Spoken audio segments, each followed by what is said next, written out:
I never thought I'd be here, standing in the middle of our living room, staring at a framed photograph that suddenly felt like a lie.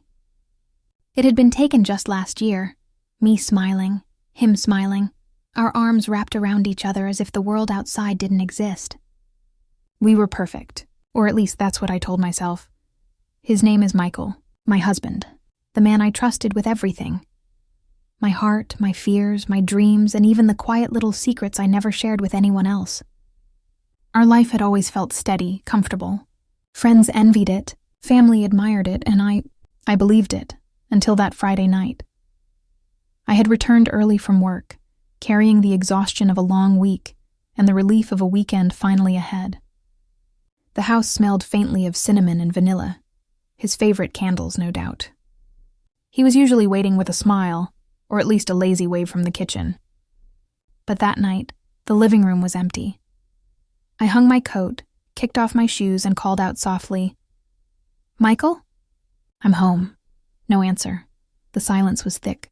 Not the kind of comforting quiet that fills a peaceful house, but the kind that feels heavy, almost suffocating. I shrugged it off at first. Maybe he had errands to run. Maybe he was stuck in traffic. I didn't know.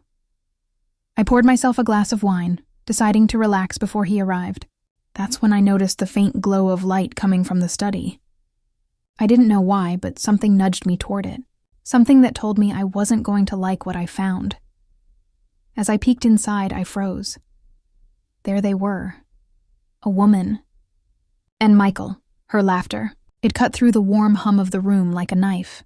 She was leaning toward him, touching his arm in a way that was intimate, familiar, far too familiar. And Michael, he was laughing back. That easy, unguarded smile I hadn't seen in months, maybe years. The kind of smile reserved for someone who knows every secret you've buried. My chest tightened. My stomach dropped. My hands shook. For a moment I couldn't breathe. I wanted to run, to disappear, to erase the moment from existence. But I couldn't. My feet were rooted to the spot. My heart pounding in sync with a terror I didn't know how to contain. And then, she looked up, her eyes met mine. For a brief, suspended heartbeat, the world stopped. The laughter died on their lips. And in that instant, everything changed. I realized that the life I had built, the love I had believed in, was a story someone else had been writing all along. I turned and walked away without a word, each step heavier than the last. I didn't know where I was going, only that I needed air, space, a chance to let my mind untangle from the chaos of betrayal. Outside, the night was cold. The wind whispered through the trees, carrying with it the faint scent of winter and distant rain. I walked aimlessly, the city lights blurring into a haze as tears streamed down my cheeks. How could he do this? How could he betray me like this, right under my nose? I had loved him completely. I had trusted him entirely. And yet, here I was, realizing that someone else had claimed the heart I thought was mine. By the time I returned home hours later, the house was dark and quiet again. Michael was asleep, oblivious to the storm raging inside me. I sat on the edge of our bed, my head in my hands, trying to make sense of it all. I didn't know what would happen next. I didn't know if I could forgive, if I could confront, if I could ever trust him again. But one thing was clear. Nothing would ever be the same. The next morning, sunlight spilled softly across our bedroom, but it couldn't touch the dark weight settling in my chest.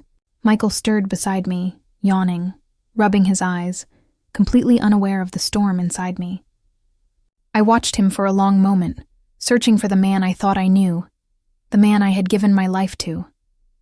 But the man I saw felt distant, like a stranger wearing the familiar mask of my husband. I forced myself to speak, my voice low, controlled. "Michael, we need to talk." He blinked, groggy, and then smiled. A small, careless smile that now made my skin crawl. "Sure, love." "What's wrong?" I hesitated, my hands clenching the bedsheets beneath me. I wanted to scream. I wanted to demand answers. I wanted to rip his secrets out in the open. But fear, shame, and disbelief wrapped around me like chains. "Last night, I saw you. With her?" The smile vanished instantly. His eyes widened, caught somewhere between panic and guilt. He opened his mouth, closed it. and then sat up, running a hand through his hair. I can explain, he started, but his voice faltered. I could feel the walls of our room closing in. My heartbeat thundered in my ears as I demanded, "Explain what, Michael? That you've been laughing with her, touching her, smiling at her the way you used to at me?"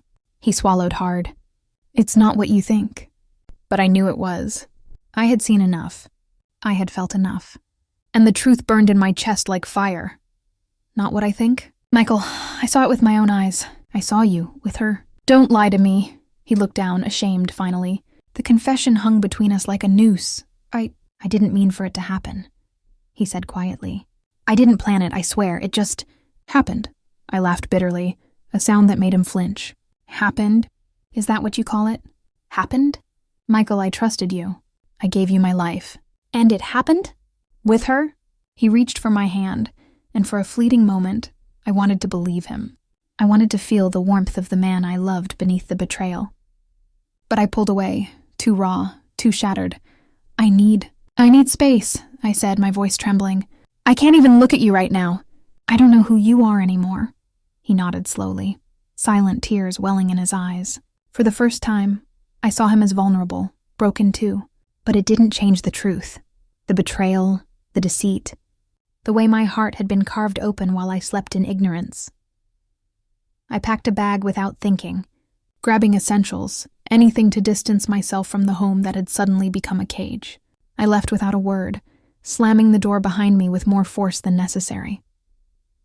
The streets were gray, overcast, mirroring the storm inside me. I drove aimlessly, my hands gripping the steering wheel until my knuckles turned white. Where could I go? Who could I talk to? The betrayal felt too enormous to carry alone, yet too intimate to share. I found myself at a small cafe I had never noticed before, tucked between an old bookstore and a flower shop. It smelled like roasted coffee and vanilla, comforting in a way that made the anger inside me quiet for just a moment. I sank into a corner seat, sipping coffee and staring blankly at the snow beginning to fall outside. Every flake that landed on the window pane seemed like a reminder, a cold, silent whisper of what had been taken from me. And then my phone buzzed, a message from her. I froze. My hands shook. My coffee trembled in the cup. I didn't mean to hurt you. He told me everything. Can we talk? Everything inside me screamed to delete it, to block it, to erase any trace of her existence. But a small, dangerous part of me wanted to know. Wanted to confront the woman who had, whether knowingly or not, shattered my world. I didn't reply. I sat there, heart hammering, mind racing. This was no longer just about Michael. It was about the pieces of me that had been trampled, about the trust I had freely given, and the lies that had quietly grown like weeds around it. And I realized this story was far from over. I spent the entire afternoon at that cafe, the snow falling softly outside like tiny white confessions the world didn't dare to speak. My mind kept returning to the message. Can we talk? After hours of pacing, of sipping bitter coffee and staring blankly at my phone, I finally made a decision. Not out of curiosity, not out of hope, but out of necessity. I needed to face her. I needed to see who had crept into my life, stolen the fragments of trust I had so carefully built. I agreed to meet her at a quiet little park, the kind with wooden benches and cobblestone paths dusted lightly with snow. She was already there when I arrived, sitting alone on a bench, coat wrapped tightly around her. She looked small in the cold, almost fragile, but there was a calm in her eyes that unnerved me. She stood as I approached, hesitant but composed. "Thank you for meeting me," she said softly. Her voice was polite, almost too polite, and I felt a jolt of anger. "I didn't come to be polite," I said, my hands shoved into my coat pockets. "I came to understand." She nodded, biting her lip. "I never meant to hurt you. I didn't know how serious you two were. Michael and I. It wasn't planned. I thought he was, I don't know, single. I didn't know, I swear." I laughed. Bitter, short, incredulous. You didn't... No? So you just happened to share his laughter, his coffee, his late nights, and that was all coincidence. Her eyes filled with tears. I fell for him. I didn't realize what it meant at first, but as soon as I understood, I wanted to stop. I wanted to tell you. I couldn't. I didn't know how. I wanted to scream. I wanted to shake her. I wanted her to feel the weight of every betrayal that had lodged itself in my chest. But beneath the anger, beneath the heartbreak, I felt something else. An undeniable ache that wasn't just for myself. It was for the love that had once seemed unbreakable, now shattered into irreparable pieces. You need to leave, I said finally. Leave Michael. Leave me. Leave.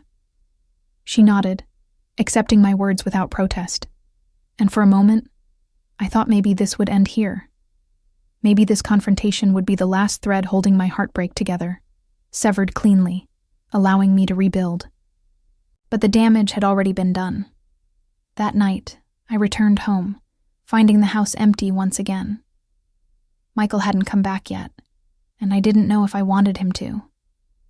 I wandered through our shared spaces, tracing my fingers over the familiar walls, the furniture we had chosen together, the photographs of vacations, anniversaries, birthdays, each one now tainted, a reminder that appearances could be so deceitful. When he finally arrived, I was waiting. He didn't knock, didn't call. He just stepped inside, shedding his coat, brushing snow from his shoulders. He froze when he saw me standing there, staring, a quiet storm in my eyes. Why didn't you tell me? I asked. He shook his head, guilt written in every line of his face. I didn't know how. I was afraid of losing you. I laughed again, more quietly this time, hollowly. Afraid? You think hiding, lying, laughing with her behind my back? That's how you keep love alive? He swallowed. I made a mistake. I was weak.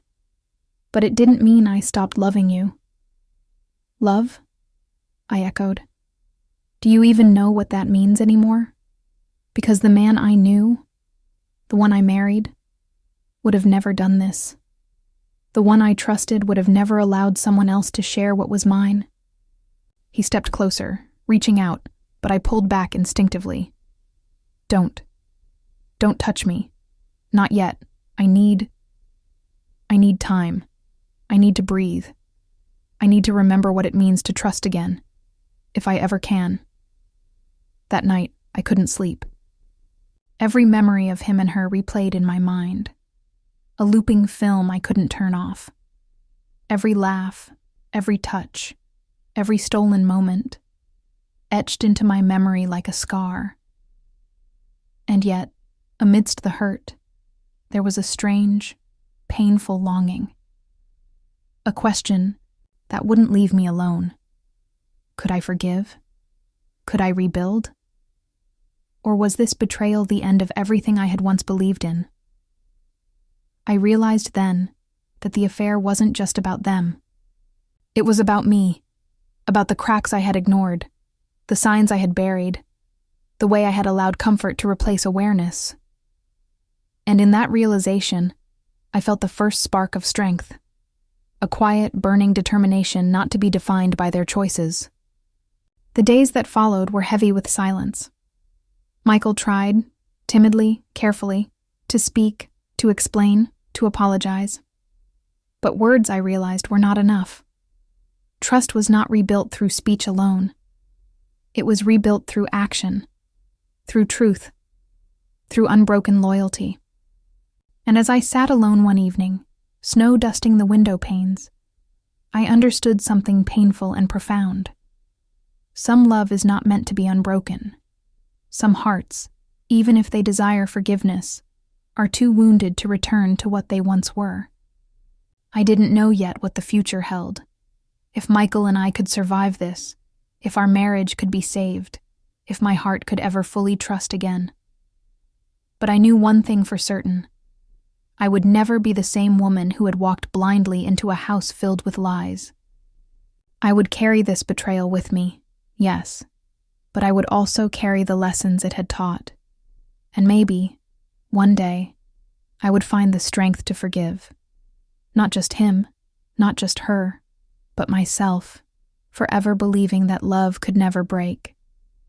The morning light seeped through the curtains, gentle but unkind, illuminating the space between us. Michael sat at the kitchen table, his hands wrapped around a mug of coffee, eyes fixed on the surface as if searching for answers in the swirling liquid. I stood by the counter, arms crossed, measuring each word I was about to speak.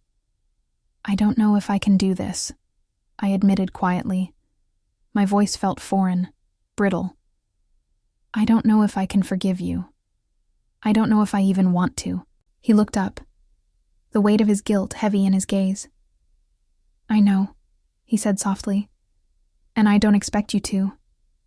I can't change what I did. But I can show you I'm willing to try if you let me."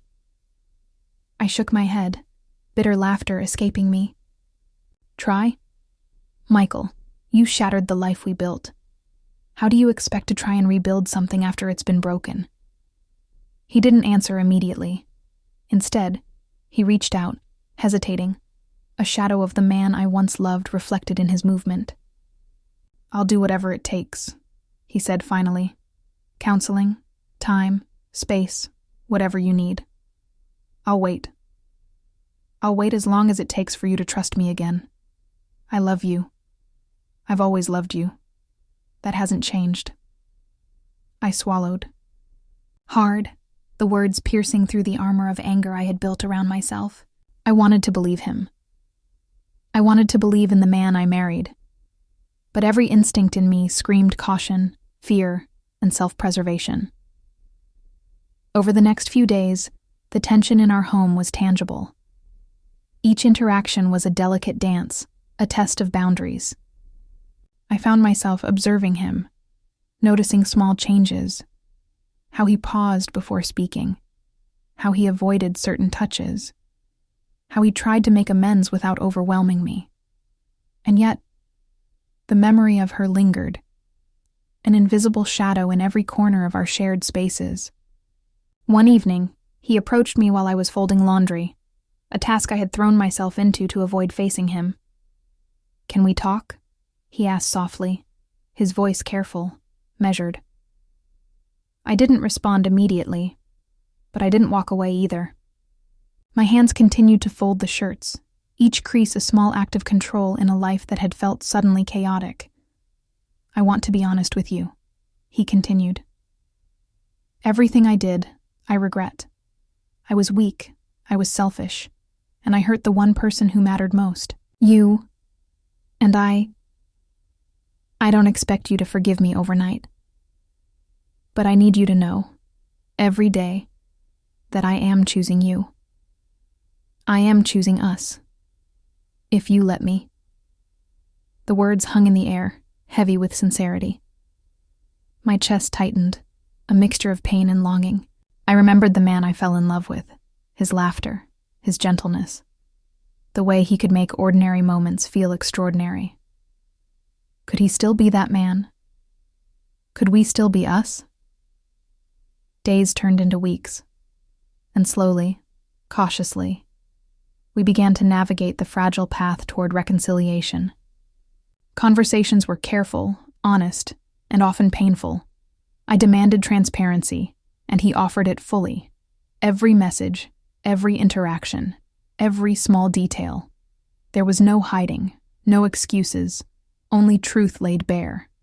Yet, trust is not rebuilt in a week, a month, or even a year. It is earned in the quiet moments, in the mundane, in the unwavering commitment to show up and choose each other again and again. And for the first time in what felt like an eternity, I allowed myself to hope. One night, after a long day, we found ourselves sitting together on the couch, the soft glow of the living room lamp casting shadows across our faces. He reached for my hand, and I didn't pull away. Instead, I let our fingers intertwine, a tentative bridge over the chasm that had formed between us. "I don't know what the future holds," I whispered, my voice barely audible. "But I know I want to try. I want to see if we can rebuild, if we can be us again." He squeezed my hand gently, relief and gratitude in his eyes. "We will. Together." And in that moment, amidst the lingering pain and the scars of betrayal, I realized something profound. Love is not just the moments of joy, of passion, of laughter. Love is also the courage to face the darkness, to confront the hurt, to choose each other when the world has been fractured. We sat in silence, hands clasped, hearts cautiously aligned. The road ahead would not be easy. There would be setbacks, lingering doubts, and moments of fear. But for the first time since discovering the affair, I felt a flicker of hope. Fragile, delicate, but alive. Because perhaps love, in its truest form, is not unbreakable. Perhaps it is broken, repaired, tested, and strengthened. And perhaps, after the storm. The weeks that followed were a delicate balance between fear and hope. Every morning, I woke with a tightness in my chest, a whisper of the betrayal that still lingered. But there were also moments, small, almost imperceptible, where I felt the warmth of what we once had. Michael was patient, careful. He never pushed, never demanded, never acted as if forgiveness was owed. Instead, he showed up in small, consistent ways, making coffee exactly how I liked it, leaving notes in my purse, listening without judgment when my frustration spilled over. Each act was a stitch in the frayed fabric of our marriage, slowly weaving us back together. One afternoon, I found myself walking through the park near our home. The air was crisp, carrying the faint scent of pine and winter earth. Michael joined me, our hands brushing lightly before settling together in a tentative grip. We didn't speak immediately, words felt unnecessary, but the silence wasn't heavy. It was shared, a quiet understanding that we were both still here, still trying. "I've been thinking," I said finally, breaking the silence, "about us, about everything that happened." He nodded, his gaze steady, encouraging. "I've been thinking too, about how to be better, about how to never let this happen again. I want to believe we can get there," I admitted. "I want to believe in us. But it's not just about belief, is it? It's about action, about proof, about seeing that love isn't just words. It's trust, respect, and consistency." He smiled faintly, the first time in weeks that his expression was entirely unguarded. "Then let me prove it. Every day. I'll do the work, no shortcuts, no excuses. Just us, rebuilding, step by step." The honesty in his voice, the sincerity in his actions, began to chip away at the walls I had built around my heart. Slowly, I allowed myself to lean on him, to let the tension between us ease, if only a little. That evening, back at home, we cooked dinner together, a simple meal of pasta and salad. Our movements were careful at first, tentative, as if relearning each other's rhythms. But as we worked side by side, laughter began to creep back into the space. Small jokes and shared glances that reminded me of the life we had once cherished. After dinner, we sat together on the couch, a blanket draped over our legs. I rested my head on his shoulder, feeling the steady beat of his heart beneath me. "I've missed this," I whispered. "I've missed us." "I've missed you," he replied, his voice low, full of regret and hope intertwined. "I lost myself for a while, but I want to find my way back. To you. To us." The road to healing was far from straight. There were nights filled with tears, mornings where doubt lingered like a shadow, and moments where the past threatened to overwhelm the fragile trust we were rebuilding. But through it all, we chose each other, not because it was easy, but because it mattered. I realized that love is not a perfect, unbroken thing. It is messy, complicated, and often painful. But it is also resilient, capable of surviving storms if nurtured with honesty, patience, and a willingness to face the hurt. One quiet night, as we sat together on the porch, snow falling softly around us, I felt a shift deep within. The anger had softened. The betrayal still lingered but no longer consumed me.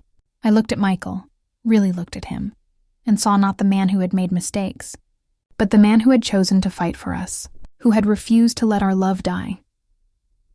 "I don't know what the future holds," I said softly, my hand finding his, "but I want to face it with you.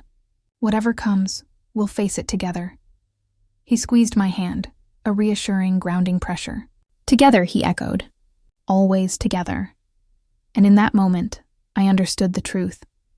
Love is not defined by moments of perfection, but by the courage to confront the darkness, to rebuild what was broken, and to keep choosing each other every single day. As we watched the snow continue to fall, I realized that the pain had not disappeared. It had transformed into understanding, into empathy, into a deeper connection that neither of us had known existed before, and I knew finally that we were stronger for it. The secret affair had tested us, shaken us to our cores, but it had also forced us to see the depths of our love, the resilience of our bond, and the power of forgiveness. And while the scars remained, they were no longer a symbol of betrayal alone. They were reminders of survival, of growth, and of the unbreakable threads that can hold two hearts together, even after the storm. We stayed on the porch long into the night, hands entwined, hearts cautiously healed, and as the first stars appeared in the winter sky, I whispered to myself, to him, to the universe, "We will be okay. We will survive, and we will love again, stronger, wiser, unafraid." Winter had passed, but its lingering chill had left its mark, not as a coldness between us, but as a reminder of the storms we had weathered. Michael and I had settled into a rhythm that was careful yet genuine, cautious but hopeful. The air between us was lighter, no longer heavy with unspoken accusations or unhealed wounds. One morning, I woke to the soft glow of sunlight spilling across the bedroom. Michael was still asleep beside me, his face peaceful, unguarded. I traced the lines of his features with my eyes, seeing the man I had loved before, the man I had nearly lost, and the man who had fought to come back to me. A quiet gratitude swelled inside me, not just for him, but for our resilience. Downstairs, the kitchen was warm with the smell of brewing coffee. I found Michael already making breakfast, humming softly to himself. There was a confidence in his movements now, a steadiness I hadn't seen since before the betrayal. "Good morning," I said, voice soft but steady. He looked up, his smile gentle, eyes reflecting years of shared history and newly earned trust. "Morning," he replied. "Sleep well?" "Better than I have in weeks," I admitted, taking the seat across from him. He set a plate of scrambled eggs and toast in front of me. "I thought we could start fresh today. No past, no shadows, just us." I studied him for a moment, then nodded. "I'd like that." We ate in quiet companionship, the kind that speaks more deeply than words ever could. There was laughter, small teasing, and even a shared glance that made my chest tighten with the familiar warmth of love. It was a different love now, tempered by pain, strengthened by trials, and richer for the lessons we had learned. Later that afternoon, we took a walk in the park, the crisp spring air replacing the winter chill that had once defined our lives. Flowers were beginning to bloom, colors bright and unapologetic, a reflection of the new season of our hearts. I reached for Michael's hand instinctively, and he didn't hesitate to hold it, our fingers entwined like the threads of our renewed bond. "I've been thinking a lot about everything," I said, breaking the comfortable silence. "The affair, the betrayal, and how it almost destroyed us. But I've realized something. It didn't destroy us. It changed us. It forced us to confront who we really are and what we really want." Michael nodded, his gaze steady on mine. "I was selfish," he admitted. "I made mistakes I can never take back. But I will spend the rest of my life proving that I can be the husband you deserve, that I can be the man who stands by you, not against you, who chooses you every day." Tears pricked the corners of my eyes, but they were not of sadness. They were of relief, of hope, of the profound recognition of a love that had survived the unthinkable. I reached across the space between us and placed my hand over his. "I believe you," I whispered. "And I choose you too." The remainder of the day was spent in quiet joy. We revisited old haunts, the coffee shop where we had first met, the bookstore where we had shared endless hours discussing dreams and stories. Each location felt familiar yet renewed, as if we were seeing them through fresh eyes. As evening descended, we returned home, the sky painted in hues of amber and violet. The house was silent, except for the soft hum of the heater and the occasional creak of settling wood. Michael lit candles, their flickering flames reflecting in the windows, casting gentle shadows across the walls. We sat together on the couch, hands intertwined, hearts aligned. There was no rush, no need for words to fill the space. We simply existed together, the quiet intimacy more powerful than any conversation could convey. "I never thought we'd get here," I murmured, resting my head on his shoulder. After everything, I wasn't sure forgiveness was possible. But now I see that it is, and it's stronger than I imagined. Michael kissed the top of my head gently. "We were always meant to find our way back. Love isn't about never breaking. It's about holding on even when it does." "We've learned that, haven't we?" I nodded, closing my eyes and letting the peace wash over me. "Yes, and I think we're ready for a new chapter." The days that followed were a celebration of rebuilding, of discovering joy in the mundane, and finding comfort in each other's presence. We laughed more, communicated better, and made deliberate choices to nurture the love that had endured. Each shared glance, each small gesture, became a testament to our commitment, a proof of the resilience of our bond.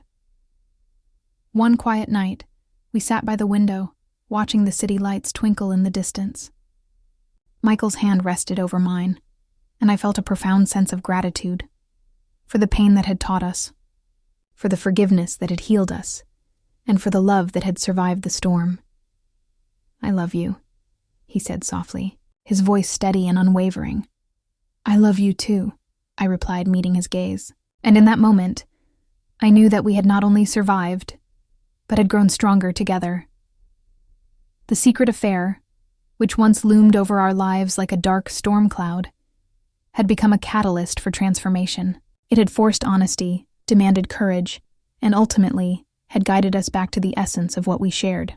We were no longer naive lovers, but partners tempered by fire, capable of facing the future with clarity, trust, and unwavering devotion. As the night deepened, we remained by the window, hands intertwined, hearts quietly mending. Outside, the world continued its rhythm, indifferent and constant. Inside, however, there was warmth, there was healing, and there was a love that had been tested and found resilient.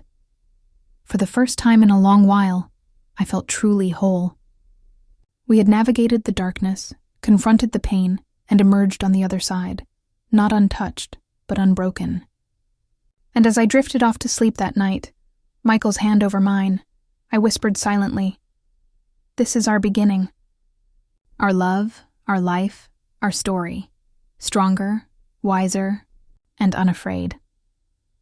The storm had passed, but the promise of tomorrow glimmered bright and clear, a testament to the power of forgiveness, resilience, and the enduring strength of love. The months that followed were a slow but steady healing process. Life returned to its ordinary rhythms, yet every day carried a quiet awareness, a reminder of the fragility and strength of love. Michael and I had learned to communicate like never before. Conversations that once would have been filled with tension or avoidance now flowed with honesty and patience. We started revisiting the little joys that had once defined our relationship.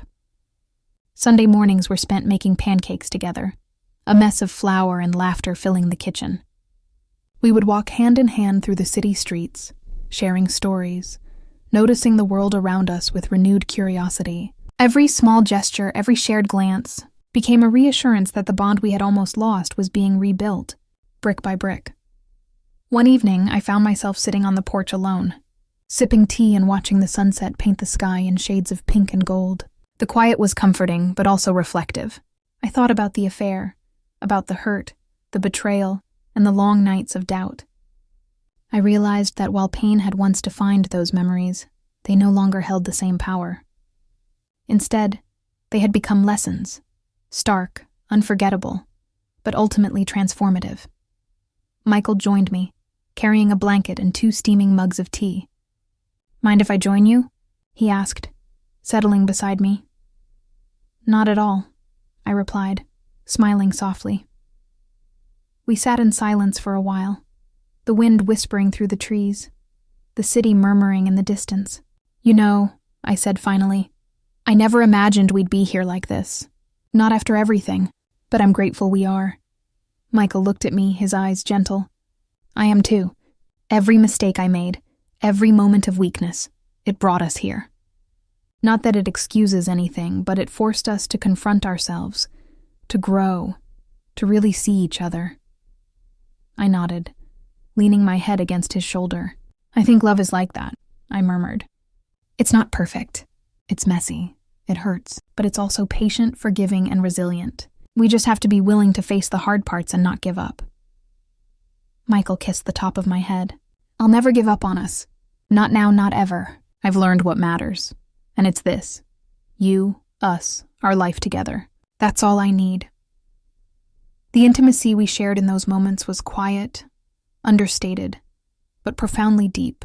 It wasn't about passion alone or fleeting romance. It was about the stability, trust, and respect we had rebuilt.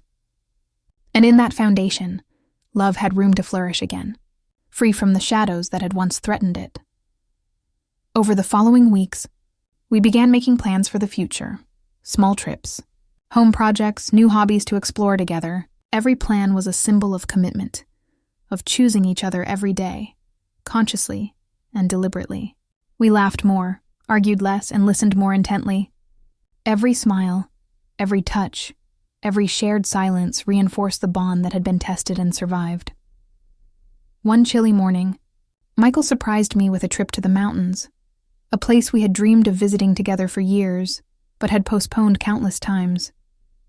The drive was filled with music, conversation, and the kind of easy companionship that comes from knowing someone deeply, flaws and all. When we arrived, the snow-covered peaks took my breath away.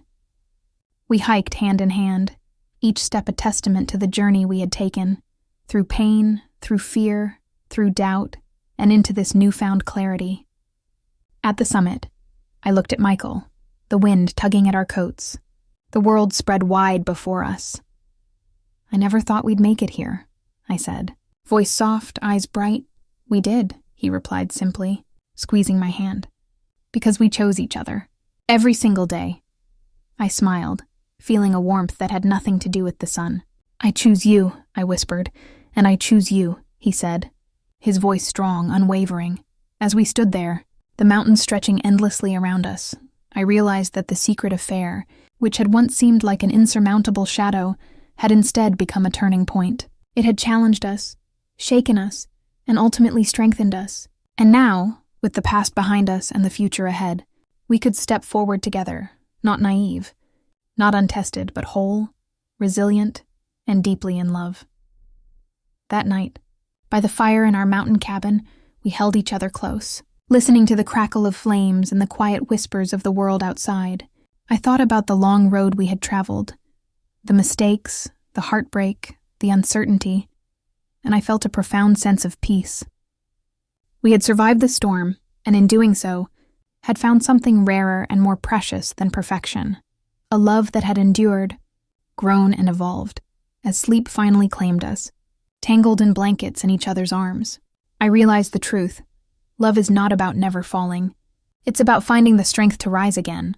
And in Michael's arms, I knew with certainty that we had not only risen, we had soared.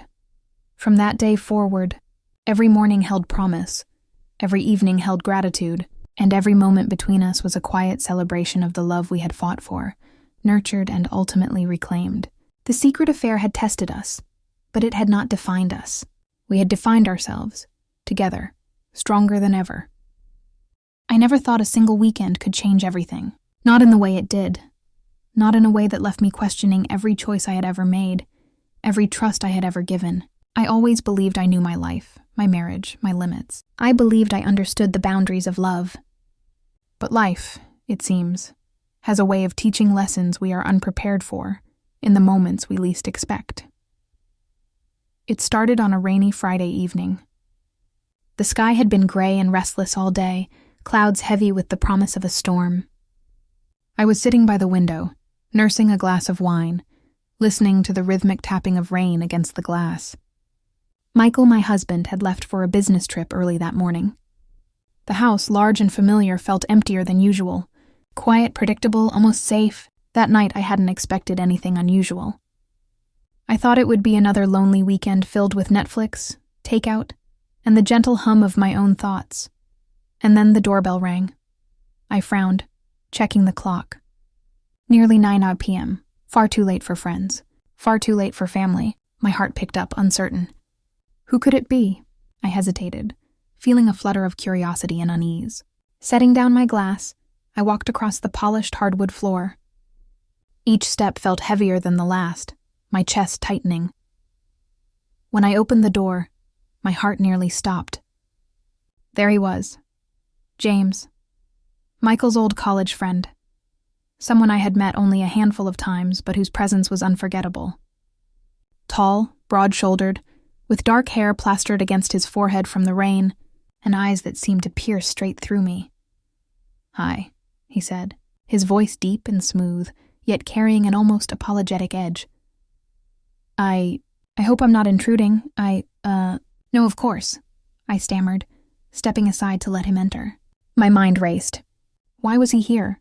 Michael hadn't mentioned him coming. And yet, there was something about James. Something magnetic. Something that stirred a part of me I had long buried under routine and comfort. He shook off his coat, water dripping onto the polished tiles, and I couldn't help but notice how casually he carried himself, even in my home. Michael said I could stay here if I needed to, he explained. I didn't expect him to be gone, but the train got canceled, and I had nowhere else to go. I nodded, trying to remain calm, though my pulse betrayed me. Of course. You can use the guest room. Towels are in the closet. He smiled. A small, quiet smile that seemed both genuine and calculating. Thank you. I really appreciate it. As he moved toward the guest room, something shifted in the air. I felt it. A tension. A subtle electricity that was impossible to ignore. I knew immediately that this weekend wouldn't be ordinary. Later that night, I found myself unable to sleep. The storm outside mirrored the storm growing quietly inside me. I poured another glass of wine and sat by the fireplace, thinking about James, about his presence, about how the sight of him had sent ripples through the calm waters of my life. And then I heard it. Soft footsteps on the stairs. I froze. "Can I get some tea?" James asked, his voice cautious. "I didn't mean to wake you." I turned to see him in the living room, standing in the dim light of the lamp, hair damp, eyes bright.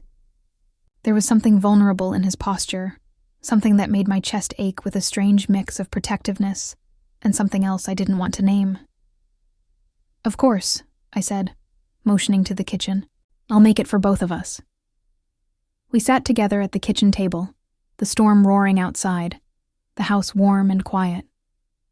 We talked. At first, small things, the train delay, the weather, work. But slowly the conversation deepened. We spoke of dreams, regrets, and moments that had shaped us. Each word, each glance, each pause carried weight. There was an intimacy forming, subtle but undeniable, a connection that bypassed reason and logic. By midnight, I found myself laughing. A soft, genuine laugh that I hadn't felt in months. James laughed too, and it was like music, the kind that lingers long after the sound fades.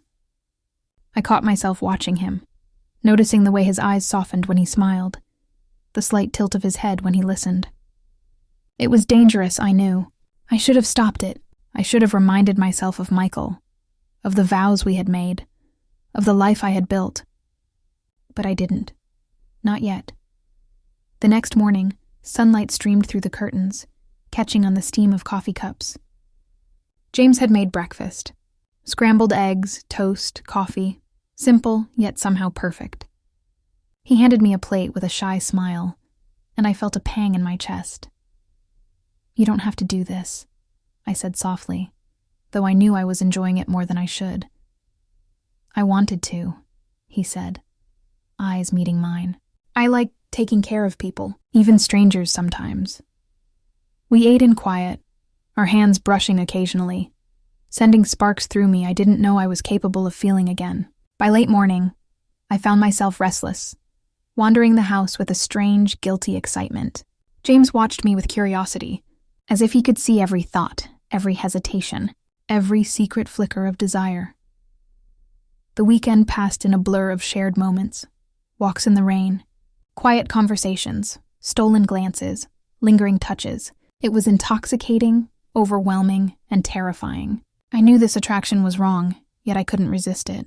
I felt alive in a way I hadn't in years, as if James had pulled me out of a life I had grown numb to and thrown me into one that was dangerous, thrilling, and completely new. By Sunday evening, the tension had reached its peak. We were sitting on the couch, rain tapping against the windows, the air between us electric and heavy. I looked at him, really looked at him, and realized that this was a turning point. One wrong move, one step too close, and everything could change. "James," I whispered, this can't happen." "I know," he said, voice low, eyes dark with unspoken desire. "But that doesn't mean it doesn't exist." I swallowed hard, heart racing. I knew I had to leave, to step back, to protect my life, my marriage. But my body betrayed me. I wanted to reach for him, to close the distance, to feel the warmth of his hand, the brush of his lips.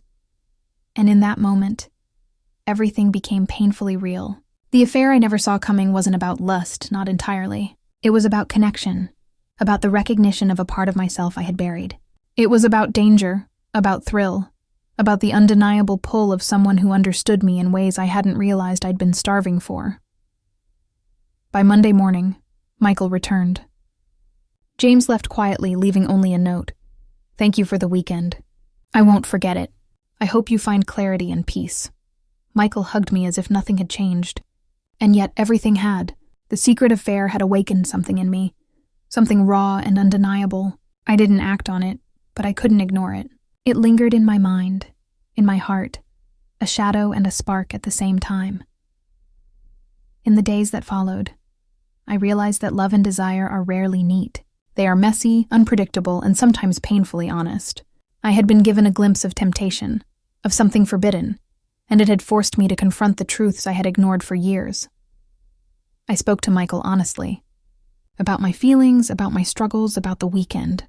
He listened, patient, compassionate, and understanding in a way that surprised me. Forgiveness, I realized, was not just about absolving the other person, but about understanding oneself. Time passed. Life returned to its rhythms, though I carried the memory of James with me. Not as guilt, not as shame, but as a reminder of the complexity of the heart. I grew closer to Michael, deeper, more attuned to his emotions and my own. We rebuilt trust, layer by layer, learning to communicate with honesty and vulnerability. And somewhere in the quiet corners of my mind, I smiled at the memory of the weekend, the secret affair I never acted on, the temptation that never crossed the line, and the lessons I had learned about love, desire, and the choices that define us, because sometimes the most profound moments in life are not those we fully experience, but those that awaken something inside us, something that changes how we see ourselves, our relationships, and the world around us. And for me, that weekend would always remain a secret, a spark that illuminated the hidden corners of my heart, a reminder that love is messy, complicated, and endlessly unpredictable. Weeks passed after that weekend. Life moved in its usual rhythms, predictable and almost comforting. Michael went about his work, I handled the house, and the world carried on as if nothing extraordinary had happened. But inside me everything had shifted. There was a quiet hum, a pulse that I couldn't name, a secret chord that James had struck without even touching me. I caught myself thinking about him more than I wanted to admit. Not in a way that suggested I wanted him, I didn't. But in a way that reminded me I was still alive, that there were depths inside me I hadn't explored in years. Each memory of his smile, his voice, The brief intensity of his gaze made me realize how much I had been living half awake, trapped in routines that offered safety, but no excitement. It wasn't just about desire. It was about recognition. James had seen me, the real me, in a way no one else had for a long time. And that awareness lingered, quietly, like a shadow that refused to vanish. One evening, Michael mentioned he'd be working late. I nodded casually and smiled, but my mind was elsewhere. I poured myself a glass of wine and settled by the window, watching the sky deepen into shades of twilight. The house was quiet, too quiet. The emptiness made me restless, my thoughts weaving intricate patterns of what if and what might have been. I thought about calling James. Not to meet, not to rekindle anything, but just to hear his voice. But I didn't. I didn't because part of me knew some lines are not meant to be crossed, that some sparks are dangerous only because they are fleeting. That night I wrote in my journal, long, messy entries filled with feelings I hadn't dared to acknowledge aloud. Why does he linger in my mind? I scribbled. Why does a glance, a laugh, a gesture feel like it rewrote my heart? The answer wasn't simple. It never is. Some connections aren't about love, not in the traditional sense. They are about awakening, about shaking the foundations you've built around yourself and exposing the parts you've kept hidden. Days turned into weeks. I noticed subtle changes in myself. I smiled more easily. I spoke more freely. I laughed at moments that would have once gone unnoticed. And gradually, Michael noticed too. Something's different, he said one evening as we shared dinner. You seem lighter, happier. I paused, caught off guard. How could I explain it? Could I tell him that a weekend, a visitor, a spark of forbidden connection had reminded me how to feel without betraying him? Could I tell him that I was happier not because of someone else, but because I had been reminded of myself? I'm just appreciating life, I said carefully. Maybe it's the change in seasons. Or, I don't know, maybe I've been too focused on work and home and now I'm noticing more. Michael smiled, satisfied, and that was enough for the moment. But the truth remained. My heart had been stirred in ways I couldn't explain, and it wasn't fading. It wasn't James himself. It was the awareness he had brought me, the recognition that life could still surprise me. Then, one rainy Thursday, my world shifted again. I was at the grocery store, pushing a cart down the aisle, when I felt a presence behind me. A subtle, familiar energy. My heart skipped. I turned. James. He looked just as I remembered. Hair damp from the drizzle, casual clothes, a tired but captivating smile. He froze for a moment, as if unsure whether I would welcome him or reject him outright. Hi, he said softly. James. My voice caught, a strange mix of surprise, relief, and tension. I didn't expect to see you here, he said, smiling faintly. I was in the neighborhood. Thought I'd check if you were okay. I wanted to tell him to leave, to maintain the boundaries we had carefully preserved, but I didn't. Instead, I nodded. I'm fine. And you? Good, he said simply. Life's been busy. We walked the aisles together, careful to maintain casual conversation, yet every word, every glance carried weight. I was aware of him in a way I hadn't been before, acutely, painfully. I could sense the tension beneath the surface, the awareness that both of us were dancing on the edge of something forbidden. When we parted at the checkout, I realized that I was trembling slightly. Not with desire, but with emotion. The pull between us was undeniable, and yet we both understood. It had to remain unacted upon. That night, I couldn't sleep again. I lay awake, listening to the rain against the window, thinking about James, thinking about the weekend that had changed me, thinking about the strange, dangerous thrill of connection that had nothing to do with betrayal, yet everything to do with awakening. It was during those nights of reflection that I began to see patterns I had ignored for years. My life with Michael was comfortable, yes, but it had also been predictable, safe. James reminded me that there was excitement in vulnerability, beauty in risk, and power in acknowledging your desires without surrendering to them. Weeks later, Michael announced he had a surprise planned for us.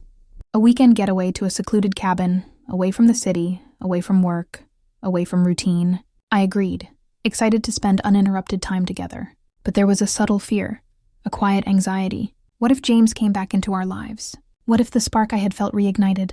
The cabin was idyllic.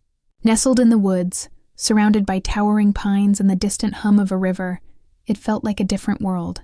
Michael and I spent the days hiking, cooking together, and laughing in a way we hadn't in years. And yet I couldn't fully shake the memory of James, the shadow of what had been, the awareness of what could never exist. On the second evening, while Michael stepped outside to gather firewood, I found myself alone in the cabin. I wandered to the window, gazing out at the dense forest. The air was crisp, carrying the scent of pine and earth. The sun dipped behind the hills, painting the sky in streaks of pink and gold. And then I heard a soft knock at the door. My heart raced. I froze, unsure whether to answer. The knock came again, hesitant, familiar. I opened the door cautiously, and there he was, James. I didn't know you'd be here, I whispered. I was passing through, he said, and I thought, I just needed to see you one last time. The air between us was thick with unspoken words. We stared at each other, memories of the weekend flooding back, the temptation, the connection, the awareness that had changed me. I can't, I said finally. I'm married. I love Michael. You know that. I know, he said, voice low, intense. That's why this has to end. But I had to tell you. I've never felt a connection like this with anyone. Not before, not since, and I needed you to know. Tears welled in my eyes, not from guilt, but from the bittersweet recognition of something profound. I had been given a glimpse into a world I could not inhabit, a spark I could not follow. And yet, I was grateful. We stood in silence for a moment, the forest around us quiet, the air heavy with emotion. And then, he turned, and without another word, he walked away, disappearing into the twilight. I closed the door, my heart pounding, tears spilling down my cheeks.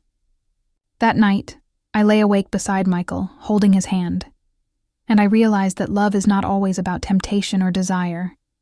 Sometimes, it's about choosing what's right, about protecting the life you've built, and about carrying memories that awaken you without destroying you.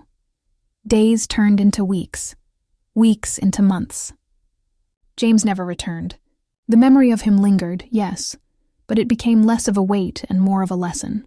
I cherished my life with Michael, with a new awareness, a deeper appreciation for the complexities of emotion, the fragility of trust, and the power of human connection. Sometimes, I would catch a glimpse of him in a crowded street, a fleeting shadow in my mind, and every time, I would smile quietly, knowing that the secret affair I never saw coming had changed me, had awakened something within me that I would carry for the rest of my life. Because some connections, some moments are not meant to be lived fully. They are meant to teach, to awaken, to remind us that the heart is vast, fragile, and endlessly capable of growth. And in that awareness, I found peace, love, and a renewed sense of who I was. A woman who had been tempted, awakened, and ultimately strengthened by a secret she would never act upon, but never forget.